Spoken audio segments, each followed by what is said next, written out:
Entrega teu caminho ao Senhor, confia nele e o mais ele fará. Tudo posso naquele que me fortalece. Os anjos do Senhor se acampam ao redor daqueles que o temem e os livra. Muito bom dia. Com esses textos bíblicos nós iniciamos mais um dia. O nosso maior desejo de fato é que ao andarmos ao lado do Senhor, nós consigamos vencer todas as batalhas. Queremos, pela fé, enxergar os anjos do Senhor ao nosso lado, nos acompanhando, nos protegendo e nos concedendo a vitória. Todos os dias nesse canal nós estudamos um capítulo da Palavra do Senhor. E nessa manhã eu vou convidar você a ter nas mãos a Palavra de Deus no livro de João, capítulo 13, o versículo 1. Ora, antes da festa da Páscoa, sabendo Jesus que era chegada a sua hora de passar deste mundo para o Pai, tendo amado os seus que estavam no mundo, amou-os até o fim. É impressionante como João descreve a Jesus Cristo quando esteve aqui nessa terra.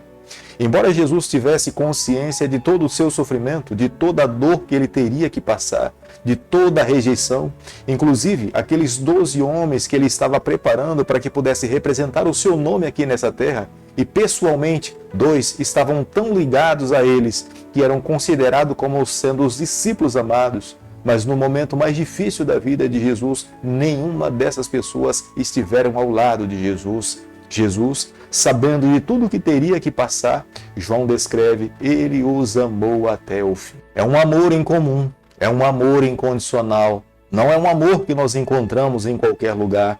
Esse tipo de amor nós só encontramos na pessoa de Jesus Cristo. É um amor que não muda, mesmo sendo rejeitado, mesmo passando por sofrimento, mesmo passando por decepções, ele continua a nos amar. Eu acredito que todos os dias nós deveríamos refletir um pouco mais a respeito desse amor, o quanto nós somos amados pelo Senhor. Nós precisamos nos render a esse amor. Se nós não nos rendemos ao amor de Deus, ao que nós nos renderíamos? A festa da Páscoa era a principal festa dos judeus. Havia um momento solene entre as famílias.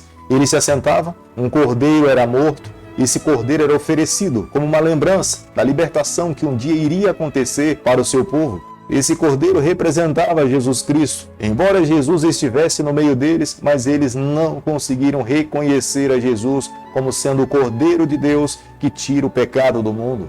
Desde o momento em que o povo de Deus foi liberto do cativeiro do Egito, Deus estabeleceu essa cerimônia para que todas as famílias, para que eles entendessem que na plenitude do tempo, Deus enviaria aqui a essa terra o seu Filho para morrer morte de cruz, para trazer libertação. Na plenitude do tempo, quando Jesus esteve aqui nessa terra, Jesus convida os seus discípulos para que eles pudessem ceiar. E foi nessa cerimônia que o diabo já tinha colocado no coração de Judas para atrair a Jesus. Mas mesmo assim, Jesus permitiu que Judas participasse dessa ceia tão sagrada, tão íntima, onde ele mesmo diria para os seus discípulos que eles deveriam comer do corpo de Cristo, eles deveriam tomar do sangue de Cristo, e todas as vezes que eles comessem e que eles bebessem, eles deveriam se lembrar que Jesus Cristo veio aqui a essa terra, morreu morte de cruz para trazer libertação do pecado de cada um deles. João capítulo 13, o versículo 5, a Bíblia diz o seguinte: depois deitou água na bacia e passou a lavar os pés dos discípulos e a enxugar-lhe com a toalha com que estava cingido. Jesus estava nesse momento implantando no coração dos seus discípulos a maior verdade que ele esperava que eles pudessem entender. Eram os últimos momentos do ministério de Jesus com eles. Jesus poderia ter falado de muitas coisas. Jesus poderia ter falado da importância da lei. Jesus poderia ter falado da importância do estabelecimento da sua igreja aqui nessa terra. Jesus poderia ter falado a respeito do sábado, mas Jesus fala de humildade. Jesus toma nas mãos uma bacia, coloca nos seus ombros uma toalha e Jesus se debruça sobre os pés dos discípulos para lavar os pés de cada um deles. Era um ato de humildade. Os judeus olhavam para os pés um dos outros e eles entendiam que era a parte mais imunda do corpo de um ser humano, porque os pés estavam em contato com a terra, em contato com o solo. Por isso que os judeus, quando tinham que hospedar uma pessoa na sua casa, ele tinha atrás da porta da sua casa uma pessoa, um servo exclusivo, para que esse servo lavasse os pés do hóspede, do dono da casa, para que o dono da casa não tivesse que tocar nos pés do seu convidado. mas é Jesus que faz esse trabalho. É Jesus que se debruça diante dos pés dos discípulos. É por isso que quando Jesus vai na direção de Pedro, Pedro olha para Jesus, sabia quem era Jesus, já tinha participado da transfiguração de Jesus, tinha visto sinais no ministério de Jesus. Pedro sabia que Jesus era o Filho de Deus. Ele não poderia permitir que o Filho de Deus, o seu Salvador, assumisse um papel de um servo, de um escravo, tocar nos seus pés, enxugar os seus pés. Isso para Pedro era inadmissível. É por isso que Pedro se volta para Jesus e fala: Senhor, jamais posso permitir que o Senhor toque nos meus pés ou lave os meus pés. João capítulo 13, o versículo 8, a Bíblia diz o seguinte: Disse-lhe Pedro: Nunca me lavarás os pés. Respondeu-lhe Jesus: Se eu não te lavar os pés, não tem parte comigo. Jesus responde para Pedro, falando: olha, se você não permitir que eu lave os seus pés, você jamais terá condições de estar comigo na eternidade. E é nesse momento que Pedro, reconhecendo que Jesus estava falando com ele, Pedro renuncia ao seu eu. Pedro renuncia à sua vontade. Porque Pedro entendia, para que ele pudesse um dia estar com o Senhor na eternidade, ele teria que fazer a vontade do Senhor. E ele abre mão da sua vontade para fazer a vontade de Jesus Cristo. E Pedro permitiu que Jesus lavasse os seus pés. Querido amigo, nessa manhã nós precisamos parar para fazermos uma reflexão na nossa caminhada. O que é que nós temos que deixar nessa vida para que nós possamos fazer a vontade do Senhor? Porque na nossa caminhada, muitas vezes, nós só queremos fazer a nossa vontade. E quando olhamos para a palavra de Deus, nós vemos a palavra de Deus dizendo para nós que nós temos que fazer algo diferente. Não é aquilo que nós queremos, mas é de acordo com a vontade do Senhor. Mas muitas vezes nós agimos como Pedro e falamos para o Senhor: não, Senhor, não vou fazer de acordo com a tua vontade, eu vou fazer de acordo com a minha vontade. E o Senhor se volta para nós e fala: bom, se você não fizer de acordo com a minha vontade, você nunca terá parte comigo no reino dos céus. É uma escolha, é um direito de liberdade que está em nossas mãos e nós temos que escolher. Mas acredito que eu e você, nós precisamos fazer como Pedro fez. Pedro então se volta para Jesus Cristo e fala: Senhor, vou fazer a tua vontade. E Jesus lavou os pés de Pedro. Eu e você hoje precisamos escolher fazer a vontade do nosso Pai, amá-lo com todo o nosso coração. Não importa se nós na nossa caminhada tenhamos cometido alguns erros, algumas falhas, pecamos, erramos, mas se o nosso Salvador Jesus Cristo está nos convidando a fazer a sua vontade, seguir os seus ensinamentos, nós temos que abrir mão da nossa vontade para fazer a vontade do Pai. Se nós almejamos um dia estar nas mansões celestiais ao lado do nosso Deus, nós sim precisamos fazer um sacrifício vivo a cada dia para que nós possamos herdar a vida eterna. Aqueles discípulos brigavam entre si quem seria o maior, quem seria o mais importante, quem se assentaria à direita e quem se assentaria à esquerda.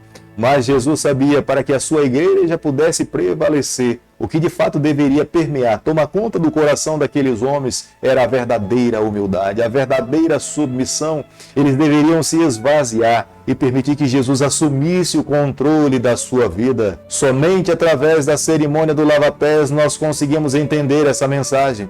Através do ato da comunhão, nós aprendemos a cada cerimônia que quem deve de fato conduzir a nossa vida é o Senhor, não somos nós. Nós temos que abrir mão da nossa vontade para fazermos a vontade do Pai. A maneira como Jesus queria que os seus discípulos compreendessem que a vitória se daria na vida deles não era através da espada, não era se assentando no trono, não era governando os judeus, mas era morrendo morte de cruz. E ao morrer morte de cruz, através do nosso coração, o nosso Deus, o nosso Cristo, iria assumir o controle da nossa vida. E todas as nossas ações deveriam ser de acordo com a vontade do Pai. É impressionante que nesse momento tão sagrado e solene em que Jesus estava a sós com seus discípulos, os preparando para viver uma vida fiel a Deus, fazerem uma renúncia completa da sua vontade e se colocar nas mãos do Senhor, é que Satanás se aproveita para tomar conta da vida de Judas. Judas dava oportunidade para que Satanás trabalhasse no seu coração. Embora Judas estivesse assentado ao lado de Jesus, participando da cerimônia da comunhão, Satanás estava ali circulando entre eles, esperando uma oportunidade, esperando uma fragilidade de coração para poder agir.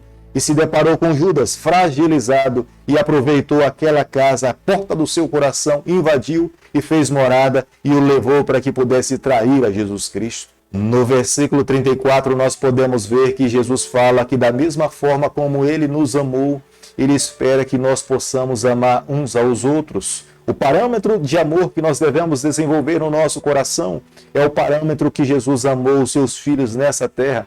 Embora Jesus fosse rejeitado, embora Jesus fosse açoitado, embora Jesus carregasse uma cruz que não era a sua, mas depois que ele foi crucificado em cima da cruz, com as suas mãos cravejadas, com os seus pés também cravejados, depois de ter sido açoitado, Jesus olha para baixo e fala: Pai, perdoa-lhes, porque eles não sabem o que estão fazendo. Jamais me deparei com tamanho amor, jamais poderei recusar um amor incomensurável como o amor de Jesus Cristo por mim e pela sua vida. Ao entender o amor de Deus, ou mesmo que não consigamos entender tamanho amor, nós não podemos recusar a imensidão desse amor. Com essa cerimônia, Jesus nos traz muitas lições. Jesus nos ensina o que é ser um verdadeiro líder. Aquele que de fato comanda, que guia as outras pessoas, não é aquele que se assenta numa poltrona acima das outras pessoas e começa a dizer o que elas devem fazer. Mas o verdadeiro líder é aquele que se humilha, é aquele que se debruça, é aquele que lava os pés dos seus liderados. Foi o que de fato Jesus fez. Jesus fez o papel mais humilde daquela cerimônia. Jesus tocou nos pés que eles mesmos reconheciam como sendo a parte mais imunda do seu corpo. Mas Jesus os tocou para dizer para ele que os amava, que era dessa forma que eles deveriam desenvolver o seu ministério. Jesus também nos ensinou como é que nós devemos viver, mesmo que nós possamos saber quem são as pessoas que irão nos trair, nós precisamos continuar amando. Nós não podemos desenvolver um amor seletivo, só amar aquele que nos faz bem, mas nós precisamos amar a todas as pessoas, aqueles que são infiéis, aqueles que nos agridem, aqueles que nos ofendem. O nosso coração tem que estar aberto a amar todas as pessoas. Se nós não vivermos dessa forma, nós não estamos caminhando para as mansões celestiais. Querido amigo, nessa manhã o convite que Deus faz para mim e para você é que nós abramos mão da nossa vontade, do nosso querer e que nós sigamos a vontade do nosso Deus, que nós permitamos que Ele conduza a nossa vida, que nós entreguemos o nosso coração nas mãos de Deus sem reservas. Aquele que vive dessa forma tem a bênção do Senhor, aquele que se coloca nas mãos de Deus tem o direito da vida eterna. Querido Pai, em Tuas mãos, nessa manhã nós nos colocamos, queremos viver exclusivamente para o Senhor. Toma o nosso coração, perdoa os nossos pecados, nos conceda a graça de um dia estarmos com o Senhor por toda a eternidade. É o nosso pedido e a nossa oração e nós fazemos em nome de Jesus. Que o Senhor te abençoe e te guarde, que Ele faça resplandecer o seu rosto sobre você, que Ele tenha misericórdia de você e sobre você nessa manhã Ele levante seu rosto e conceda a sua paz em nome de Jesus. Amém.